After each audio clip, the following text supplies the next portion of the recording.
राम राम किसान भाइयों, आज हम एमपी के भिंड में आए हैं और यहाँ पर किसान भाई ये ताइवान जायंट किंग ग्रास की खेती करते हैं और इसकी खुद कुट्टी करके मंडी में ले जाके सेल करते हैं। तो यहाँ पर देखिए इनका पूरा सेटअप है। ये देखिए चारा मशीन लगी हुई है, इसमें चारा कुट्टी करके इस ट्रॉली में भर दिया जाता है। इसके बाद ये मंडी बेचने के लिए सुबह चले जाते हैं, शाम को यहाँ से चारा काटा जाता है। आपको काटने की प्रक्रिया हम दिखा रहे हैं। ये ब्रश कटर मशीन के द्वारा चारा काटते हैं, ये देखिए।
ठीक है।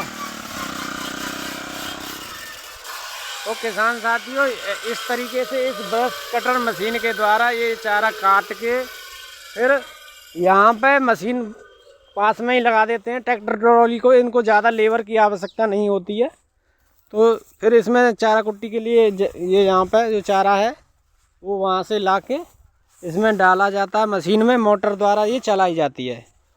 अभी लाइट नहीं आ रही है, नहीं तो अभी अब आपको हम चला के दिखाते इसे। और यहाँ पे पर डे ये मंडी जाते हैं, शाम को 4 से 5 बजे अपना ये चारा बना लेते हैं और फिर मंडी में लेके सेल करते हैं। आइए किसान भाई से हम जानते हैं, उनसे परिचय भी लेते हैं। ये खेती कब से कर रहे हैं और इस खेती को करके इनको क्या लाभ मिलता है। राम राम किसान भाई। राम राम जी। आप अपना एक छोटा सा परिचय दें। मेरा नाम ऋषिकेश शर्मा। आ जाइए। मेरा नाम ऋषिकेश शर्मा। हाँ मैं भिंड से बिलोंग करता हूँ। यह मध्य प्रदेश राज्य में स्थित है। अच्छा जी। तो आप ये जो खेती है कितने समय से कर रहे हैं? खेती से मेरा पुराना कोई वास्ता नहीं रहा। पिछले 3 साल से मैं खेती कर रहा हूँ। इस वर्ष के पूर्व मैं वेजिटेबल फार्मिंग में था। अच्छा। इस वर्ष मैं ग्रास फार्मिंग में आया। तो वेजिटेबल फार्मिंग में जो है और इसमें क्या फ़ायदा है, मतलब क्या अंतर है आपको? वेजिटेबल फार्मिंग में बहुत खर्चा है, पेस्टिसाइड खर्चे बहुत है। अच्छा जी।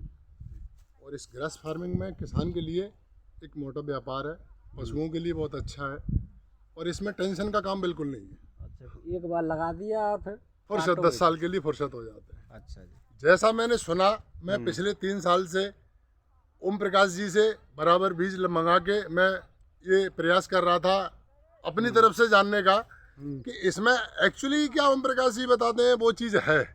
लेकिन ओम प्रकाश जी ने जो बताया उससे बेहतर रिजल्ट इसका है। ओम प्रकाश जी ने कभी कोई चीज़ बढ़ा चढ़ा के नहीं बताई। अच्छा। हाँ जी। तो ये खेती आप 1 साल के आसपास से कर रहे हैं? 1 साल मुझे हो चुकी है।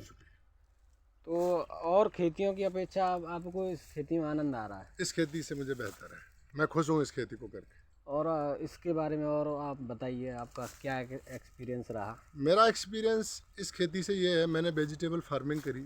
हाँ। तो उसमें रिजल्ट 0 से भी माइनस में मानूंगा। कैसे? उसमें खर्चे इतने आते हैं पेस्टिसाइड के और लेबर कॉस्ट आती है। बिल्कुल। ये घास मैंने मंगाया आपसे, हाँ जी। बीज मंगाया इसका। ठीक है। इसके बाद मैं सोचता था कि एक्चुअली ये प्रैक्टिकल नहीं होगा, ये मुंह से ही कहते होंगे, ऐसा नहीं होगा। लेकिन इसका रिजल्ट जो आपने बताया उससे बहुत बेहतर है। बिल्कुल जी।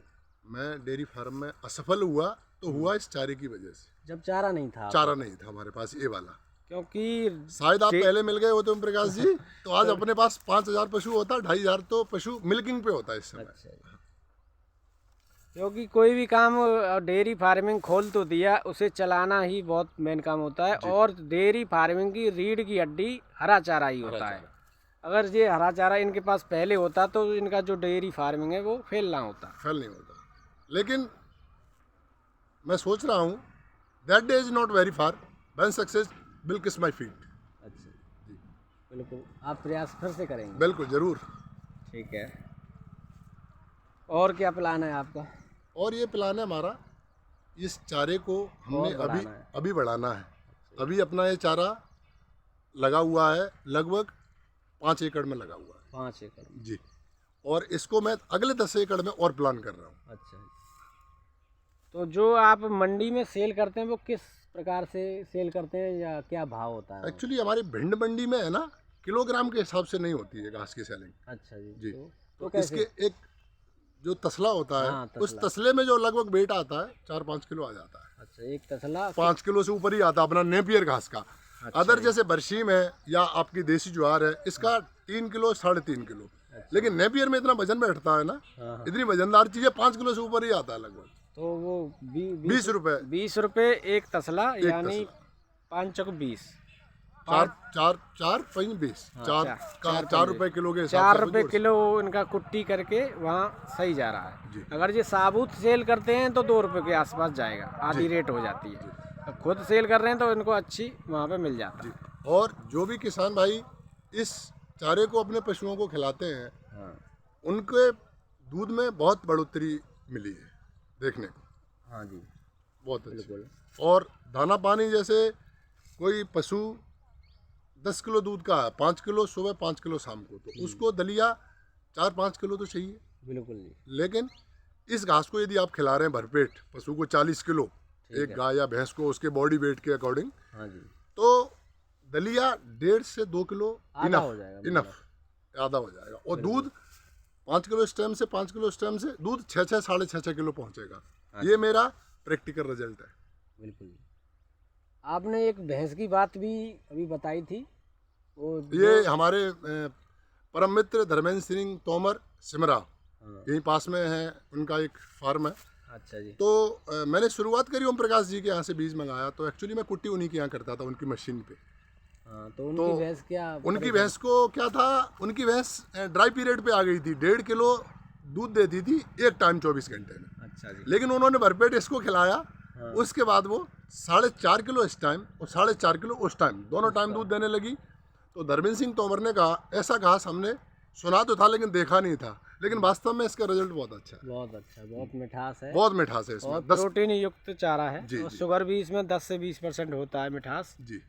और जो पशु का डाइजेस्ट सिस्टम है जो उससे बहुत अच्छा हो जाता है, ना ही पशु दस्त करता है, ना ही मतलब कोई दिक्कत होती है। जी, मैं किसान का बेटा हूँ, मैंने चारे देखे, बरसीम देखी, अपने देसी ज्वार देखी, हाइब्रिड ज्वार भी देखी, लेकिन ज़्यादा खाने से पशुओं का जो मैन्योर गोबर जो होता है ना, उसका पतला हो जाता है। हाँ जी, बहुत ज़्यादा।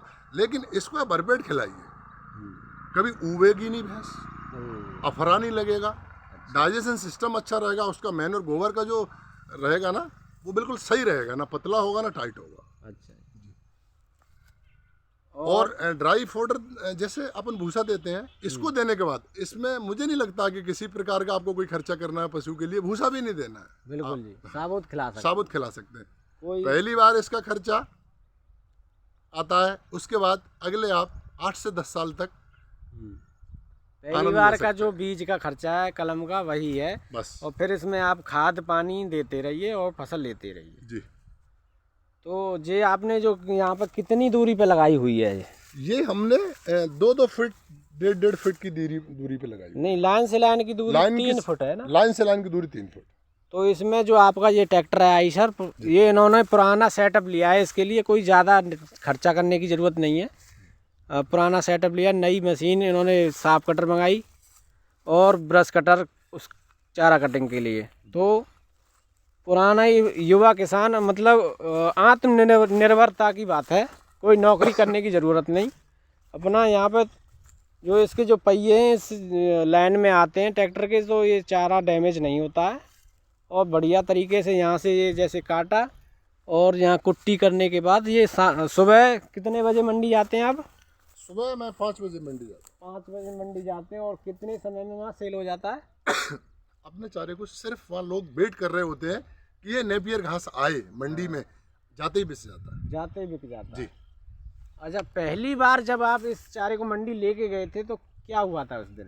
पहली बार लेके गए थे मंडी में इस चारे को, तो लोगों को विश्वास नहीं हुआ और वो लेने में संकोच कर रहे संकोच कर रहे थे। इसका जो डंठल है इतना मोटा है हाँ। और इतना मिठास और रस है, वो बड़ा सा कटिंग आती है उसमें। हाँ। तो देखने में लोग कह रहे पशु खाएगा नहीं। हाँ। तो मैंने कुछ किसानों को दिया, मैंने कहा आप ले जाइए, ले नहीं खाई है नहीं कोई खाए बात तो नहीं, पैसे वापस दे देंगे। बिल्कुल।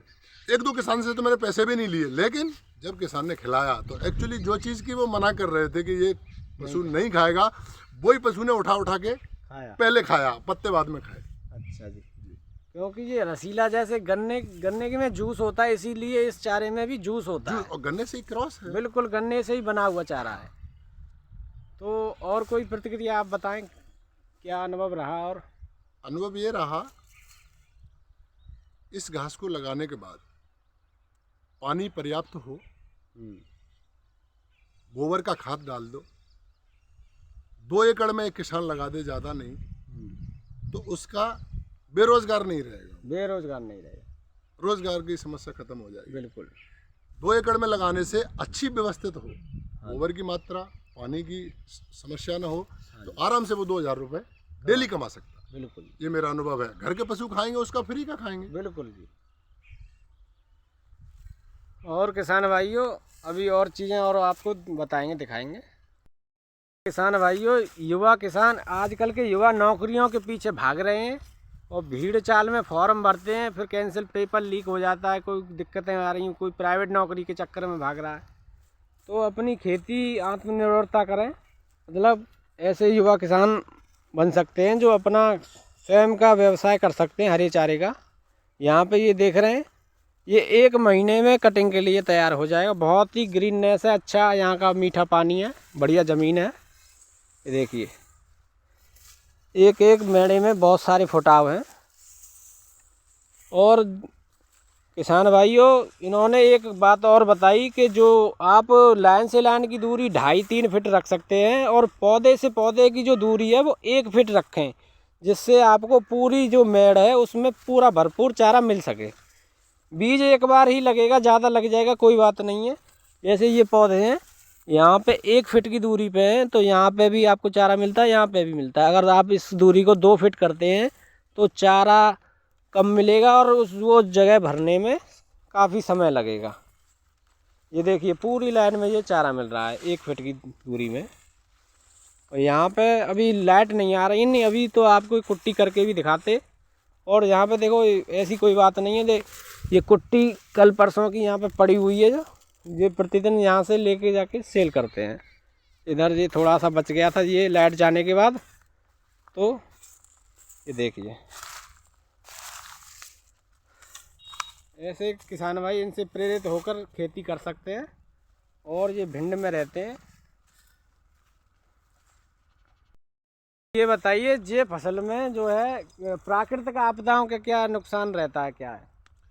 इस फसल में प्राकृतिक आपदा कोई नहीं, मतलब जैसे आपके टमाटर की खेती है, मैंने बेल वाले टमाटर की खेती भी करके देखी है। अच्छा जी। इसके पहले मैंने सेम की खेती भी करी है। हाँ। लंबी जगह, बहुत लंबे कीट स्तर। पतंगों का हाँ, बहुत ज़्यादा इल्ली का ज़्यादा प्रकोप रहता है। अच्छा। और अब मैं ड्रम स्टिक की भी कर रहा हूँ, लेकिन इस चारे की ये विशेषता है, किसी भी प्राकृतिक आपदा का इसमें डर नहीं है। चाहे ओले पड़े, चाहे आंधी आए, चाहे सूखा हो जाए, ये चारे में कोई नुकसान नहीं है।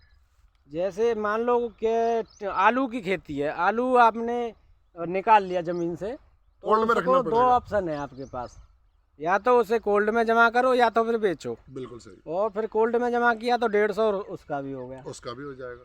फिर भाव का पता नहीं है। सही बात है। टमाटर की खेती आज आपको तोड़ना है तो तोड़ना ही है। आप रिश्तेदारी में जा रहे हैं या किसी सुख दुख में जा रहे हैं, तो लेकिन ये चारा खड़ा रहेगा, कोई बात नहीं, इसमें क्या नुकसान भाई। इसे 2, 4, 5 दिन 10 दिन रोक सकते हैं, रोक सकते हैं आराम से, कोई दिक्कत नहीं।